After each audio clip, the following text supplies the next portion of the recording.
Underworld don आणि माजी आमदार अरुण गवळी तब्बल 18 वर्षांनंतर तुरुंगातून बाहेर आला।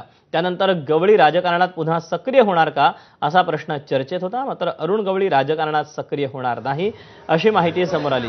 गवळीऐवजी त्याच्या 2 मुलीच आगामी पालिका निवडणुका लढवणार आहेत। गवळीची मोठी मुलगी गीता गवळी आधीच राजकारणात सक्रिय होत्या, मात्र आता गवळीची दुसरी मुलगी योगिता गवळी देखील राजकीय मैदानात उतरणार आहे। अरुण गवळीच्या अखिल भारतीय सेना पक्षातर्फे त्याच्या दोन्ही मुली निवडणुका लढवणार आहेत। अरुण गवळी आणि त्याची मुलगी योगिता गवळी यांच्याबद्दल आपण अधिक माहिती जाणून घेऊया। 1980च्या दशकात अरुण गवळीनं रमा नाईक, बाबू रेशीम सोबत गँग तयार केली। गवळी गँगनं भायखळा गँगला संपवून साम्राज्य उभारलं। 1988 पर्यंत रमा नाईक आणि अरुण गवळी दाऊदला मुंबईतल्या धंद्यात मदत करत होते। एका जमिनीच्या वादातून दाऊदनं रमा नाईकचं एन्काउंटर केलं।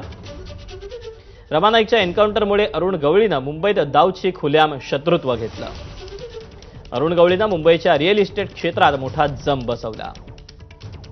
मटक्याबरोबरच रिअल इस्टेट व्यवसायातून गवळीनं बक्कळ पैसाही मिळवला।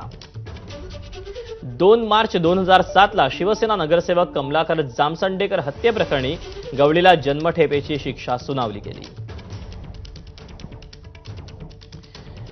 तर कुख्यात डॉन माजी आमदार अरुण गवळीची दुसरी कन्या आहे योगिता गवळी। योगिता गवळी वाघमारे पेशानं वकील आहे। करा फाउंडेशनच्या त्या संस्थापिका आहेत। अभिनेता अक्षय वाघमारेशी त्यांचा विवाह झालाय।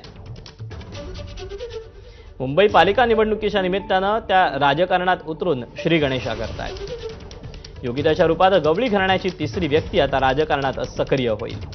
अखिल भारतीय सेनेच्या तिकिटावर त्या पहिल्यांदाच निवडणूक लढवणार आहेत।